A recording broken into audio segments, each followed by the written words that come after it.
Yo, what's good, YouTube? This is Jay from TNJ, and welcome back to the Miami Dolphins franchise here in season number 1. We are just past the midway point, 10 games into the season, and we are the worst team in football right now with a 1-9 record. We go up against one of our rivals in the Jets today, so we will get to see Zach Wilson for the first time. Now, I haven't made many modifications to the sliders. I've been on default all Madden this whole time, and I feel like, sometimes we're close to breaking through in certain games. That Jacksonville game was huge, but then, there's games that just bring you back down to earth.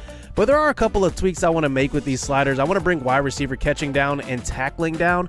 I think I'm going to start bringing QB accuracy down for the CPU because they complete literally everything versus us, and it doesn't matter, if they see the guy, if they don't see the guy, they just throw it to an open guy, and somehow they come down with it. So I might just put that slider down a little bit and also put down QB accuracy for a user as well. Make it fair that way. Now, Zach Wilson has 14 touchdowns, 4 interceptions. He is a young quarterback who should be a star in this league. He looks good in the preseason in real life. They did sign Todd Gurley in as well, which is a pretty good signing for them. They definitely need a running back to go with. I think LaMichael Pirine might be their back this year.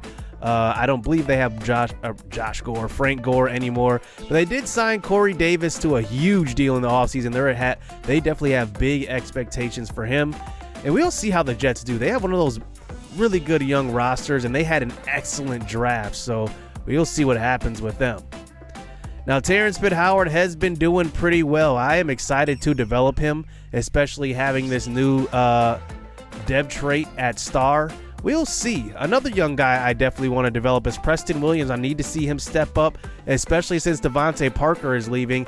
I'm going to look for a good number 2 and number 3 guys for the rest of the way. Preston Williams is going to get every chance that he can get. On the defensive side, Justin Coleman has just been disappointing so far. He's 28 years old. He's only signed to a 1-year deal, $3.8 million. But we'll see what we have as well as our depth as well. Nick Needham is an option, but at 86 speed, I just can't depend on it, to be honest with you. He might just be a special teams guy.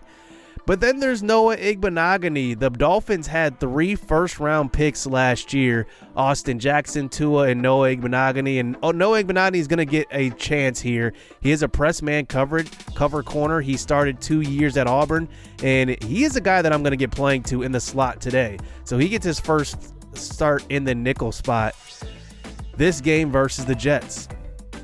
Another guy I'm going to get more playing time to is Jaylen Phillips. I have not unlocked his dev trait yet, so I have no idea what it is. So I'm going to start to get him some more snaps. Hopefully he can get after the quarterback and really start to progress. I've been using him as a focus player in training, so it needs to start, showing its results since we're already halfway through the season. Now, looking at what they like to do, they definitely pass the ball quite a bit. So we will try to definitely defend the deep pass going up against Zach Wilson. He's got that big-time arm. And then offensively, I think we're going to try to run the ball a little bit. But I think that their secondary is something that they struggle with. They're actually number 26 in pass yards, number 29 in total yards on defense. So we'll definitely try to air it out. And today I'm going to switch Jaylen Phillips. I'm going to put in Noah Igbenogany as our focus player. He is just 21 years old in his second season. I think he's a guy that we can develop if we definitely just put in the work and put in the time for him. So I definitely want to see what he can do. I'm definitely thinking about switching Jalen Waddle as well out of that focus player, just because I know he's going to get the touches on offense. He's going to get the XP through the gameplay. So I don't really necessarily need to focus on him as much. I might try to keep him there at least for the rest of the year to get him to an elite spot. We'll see, because he is on a tear this year. He's going to finish top 5 in receiving for sure, and that will boost up his dev trait to possibly even an X factor in season number 2. So let's get this game underway. We are on the road for the first game versus the New York Jets this season, as let's see what happens here as 2 young quarterbacks face off against each other. There's a lot of young quarterbacks in the AFC East now. AFC South, I should say. AFC East, what am I saying? So here we go. Here on defense, we started out. Here is Zach Wilson's first throw of the game. and that one will be a catch by Jamison Crowder, who's mostly a slot guy. So here's a handoff, this time to the newly signed Todd Gurley. He picks up the first down on that carry. So first down on 2 plays for Zach Wilson. Here he is under center now. Can we get some pressure? We are getting there, but he throws to the sideline, and it is caught by Crowder. It's a first down. Zach Wilson finds his veteran receiver. It looked like that was Cameron Wake coming off the edge, as here on a 2nd and 6. This time Wilson throws across his body and throws a perfect throw into traffic, and it's going to be a first down. Those are the type of throws I talk about with the QB accuracy. Like, he's not supposed to be that accurate to find a guy rolling out to the left and just throw it in the middle of the field, and all of a sudden their guy comes down with it. I definitely want to stop those throws. So here on a 2nd and 11, this time we get to him, Raekwon Davis, who has turned out to be the star of this defensive line. I was looking for somebody to break out early. I thought it was going to be Christian Wilkins. Instead, it's going to be Raekwon Davis. 3rd and 20. As here we go, back out on a 3rd and long, and we do get to him, but breaking a sack is Zach Wilson, airing it out, and it's caught. Touchdown, New York Jets. Keelan Cole somehow comes down with it. Zach Wilson breaks the sack and just airs it out 65 yards in the air, and 2 defenders in the area, and the bad news Dolphins continue their season. It's 7-0. Can you believe it? A Hail Mary throw like that, and it's completed. So the Dolphins back out onto the field on offense here on the 3rd and long. The pressure gets to him. We throw it deep. Tua, he's got Fuller, who gets it one-handed. It's going to be a touchdown. We answer right back. Will Fuller has stayed healthy this season, and you can just see using he and Jalen Waddle's speed has been tremendous for this offense. It's really just fixing this offensive line, but it's 7-7 here right away on the next drive. There is Bernardrick McKinney who gets in for the sack. That's a loss of 7 yards. I think that's maybe his 2nd sack of the season. Here on a 2nd and long, he does find Gurley out of the backfield, as that was the rookie Javon Holland on the defensive side that time making the tackle. It's going to be a 3rd and 9. Wilson under pressure, gets hit on the throw, and it's caught once again by Cole, and somehow doesn't get tackled by Byron Jones, and it's going to be a first down. How did they complete that pass? Got hit on the throw, Keelan Cole comes back to the ball, and Byron Jones was nowhere to be found. It's a 1st and 10 throw, wide open across the middle. It's going to be Crowder again, breaking a tackle, and Andrew Van Ginkel does bring him down. But another first down. It feels like the CPU is definitely just getting everything they want so far in this game. But here's a handoff up the middle, and there is Raekwon Davis making a play. Christian Wilkins does bring up another assisted tackle, and now that brings it to a 3rd and 5. Quick throw, caught. Noah Igbenogany is there on the stop. But another catch, that time I believe that was the rookie Elijah Moore. So here is Zach Wilson continuing this drive. Here's a throw to the left side, and that is going to be caught inside the 5. Keelan Cole, already over 100 yards on the game. So now at the 3, Zach Wilson throws. Open man, it's Cole again for his 2nd score of the day. The Jets have the momentum today, and it looks like they're going to be up by a score here to end the 1st quarter. We do get one more play off, as here is Tua back out onto the field in the shotgun now. Quick throw across the middle, and it's picked off. Myles Gaskin was open but did not turn his head around, and the Jets come up with a turnover. 14-7. Myles Gaskin was right there. Just get your head around. And instead, C.J. Mosley is right there for the interception. Into the 2nd quarter now, the Jets have possession and a 7-point lead. Here's a quick throw across the middle. And what do you know? It's Keelan Cole again. He's got another catch, his 4th catch of the game so far. They've thrown 16 passes to just 4 runs. Quick throw again. This is going to be caught. It's a touchdown, and that is his new favorite target that I've seen in preseason. That is Cameron Brate. And now they have a 21-7 lead. Wow. The Dolphins down by 2 scores already. Here is Mike Gesicki with the catch. He's looking for a contract extension. It could be coming soon. And now that brings it to a 2nd and 1. Handoff, TPH, who has been quiet today. We haven't run the ball much. Only 2 carries for him. So here he is getting a stretch play to the right side. That one is a gain of 5. As we get it to the 43 now, a 3rd and 5. Here is Tua moving, throwing across the middle. He's got Will Fuller to the 48. It looks like that's going to be stopped just short of the first down marker, but a 4th down carry, and Terrence Pittauer does pick up the first down, gain of 10 on that one. Now we're on the opposite side of the 50. We need to catch up with these Jets. Tua throws across the middle. It's Jaylen Waddle who has it on the quick slant. Now there's about 4 minutes left here in the first half. So we bring in the fullback this time. Here is Tua throwing to the flats. It's going to be Gaskin who picks up the first down inside the 10. Now it's going to be 1st and goal. So here we go at the 9 now. 2.5 minutes to go. Tua moves, throws, and he's got Waddle for another touchdown. Leads our team in yards and in touchdowns this year by far. He is a leader in the NFL in receiving yards as well. He's over 1,000 too. It is now a 7-point game. We need one stop here to get the ball before halftime and hopefully put some points on the board. Here's a quick throw to Crowder. We are not getting pressure in certain situations as we only blitz 4. That's going to be a throw to left side again. And Cole with his 5th catch of the evening. He is absolutely shredding us so far. So now here is Wilson now in man coverage, throwing to the right side. This one's going to be caught, and that one will be a touchdown. The backup safety Jones was guarding Cameron Brate, and for some reason Brate ran an excellent route. It just absolutely destroyed our safety. It's 28-14 with 1:20 to go. So here is Tua under center now at our own 25, rolling. Thinking about throwing, he throws it into coverage, and it's caught by Mike Gesicki. Maybe a little bit of luck on that catch, but we did lower the wide receiver catching, so nobody can say anything in the comment section there. And now it's a 1st down. So 1st and 10 now, throw to the right side. It's Waddle who's got speed, and he's got it again. Touchdown. His 2nd score of the day. Jaylen Waddle is just impossible to guard this year. He's got the speed.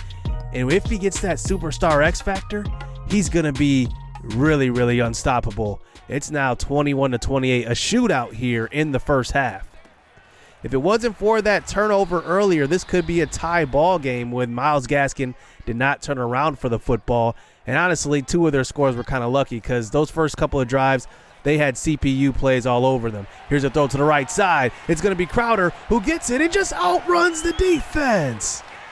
The all-Madden CPU is at its finest today.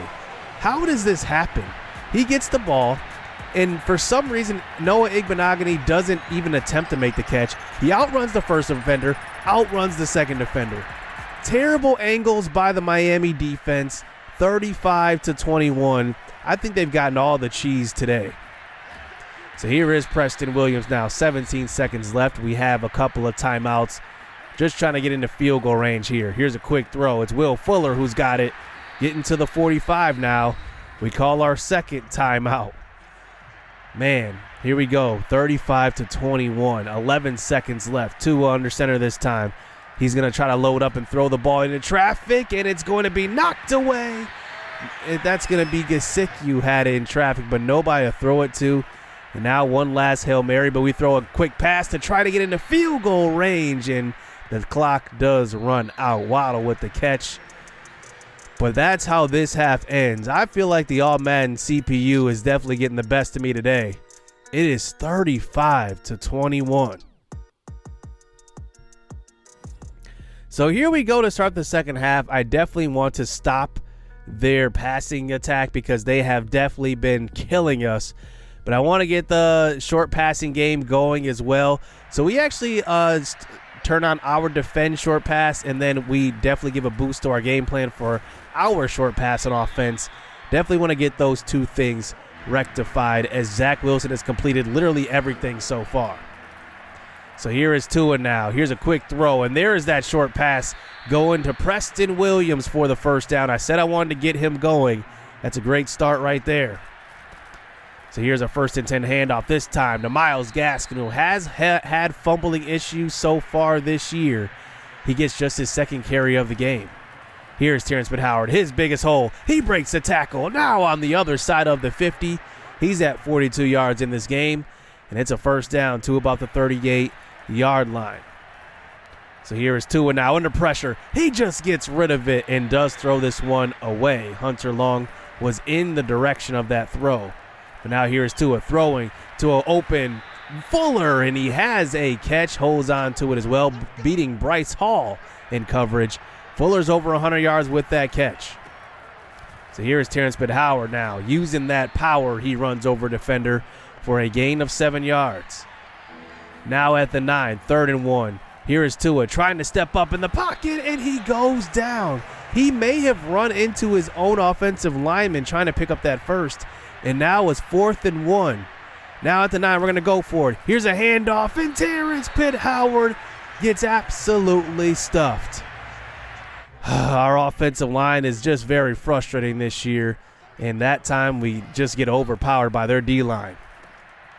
So here are the Jets backing onto the field. Look at that tackle attempt. This is what I'm talking about with the all-Madden CPU. How does this happen? We dive for the tackle, but absolutely whiff. How does Jason McCourty, a veteran safety like that, just absolutely whiff on the tackle? So here is Todd Gurley now. Stretch play to the right side. He's got a 1st and a little bit more. Eric Rowe is there for the stop.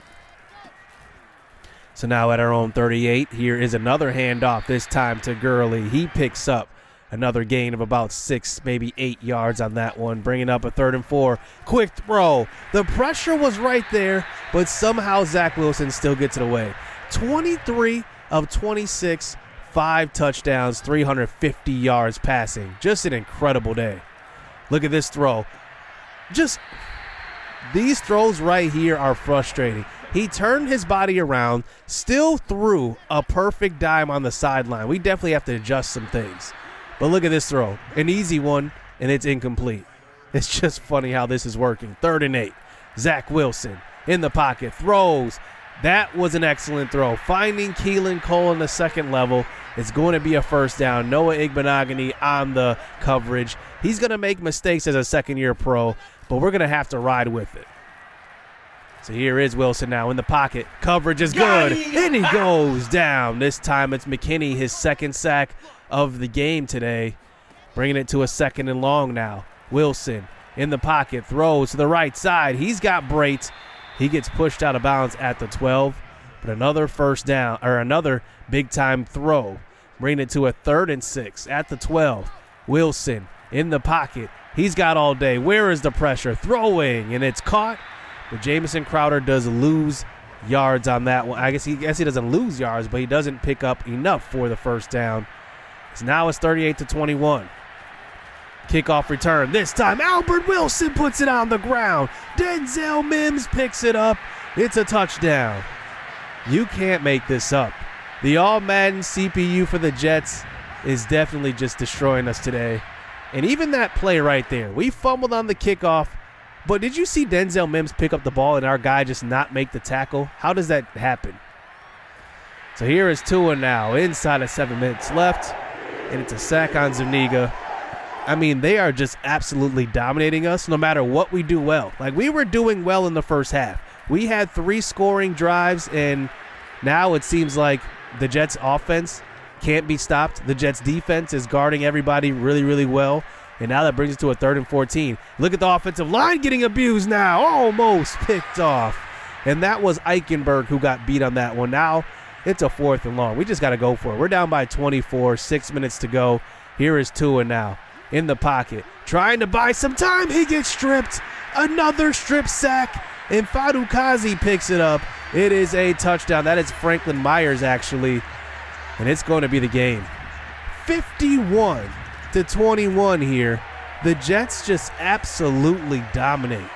I mean, this was just a crazy all-Madden game, and I don't think there was anything that we could do in this game to possibly win it. I think it was just predetermined. Look at these plays. I mean, the kickoff return fumble, the accurate throws, the crazy animations that they're getting. Even that Hail Mary to open the game where they had that opening drive touchdown, how does that happen? You break a sack, then all of a sudden hail the ball 60 yards down the field, complete it in the back of the end zone over 2 defenders. Eric Rowe and maybe one of the best cornerbacks in the league and Xavier Howard are there, and they somehow come down with it. It's just been that type of game.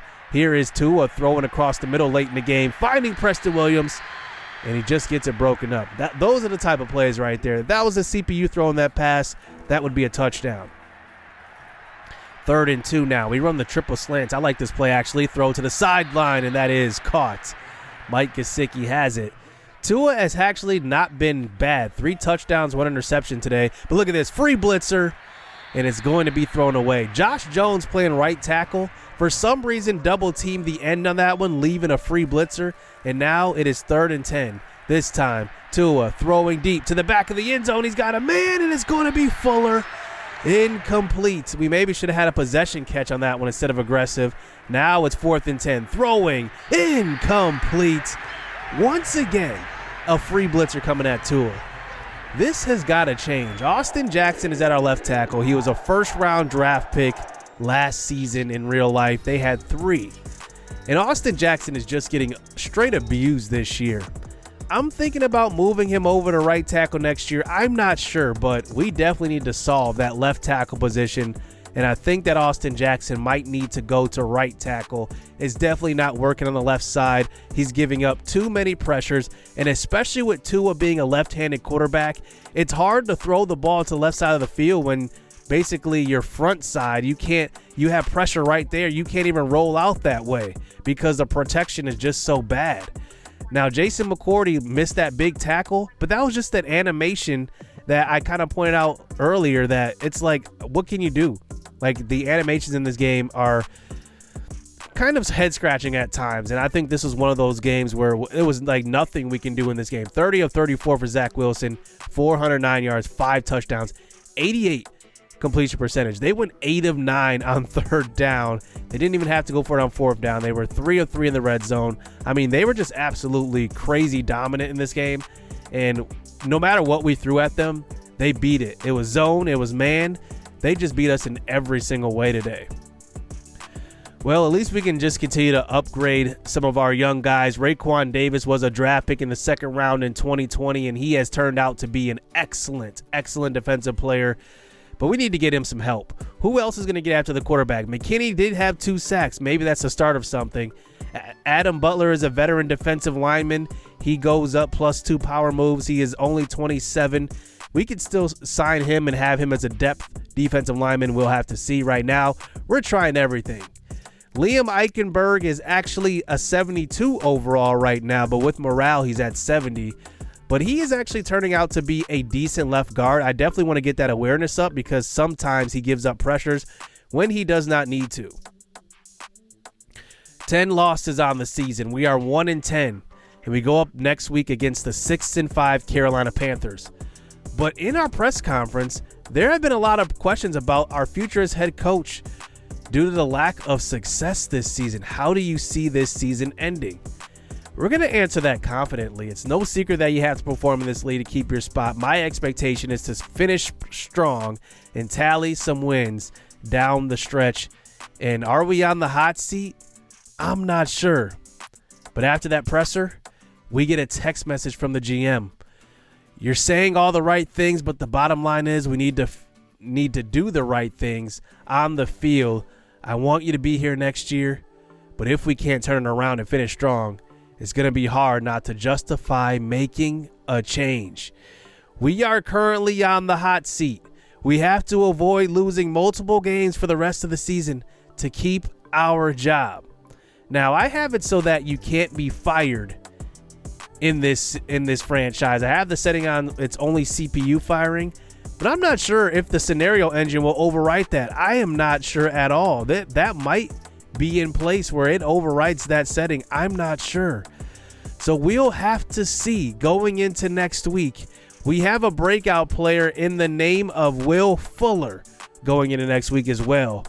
But we'll see. Can we get the win versus Carolina and New York? This will probably be a doubleheader. And can we save our job hit subscribe, hit that like button, stay tuned. Let's get it. Let's go. I hope the rain don't come in November, 'cause the summer went way too fast. I'm trying real hard to remember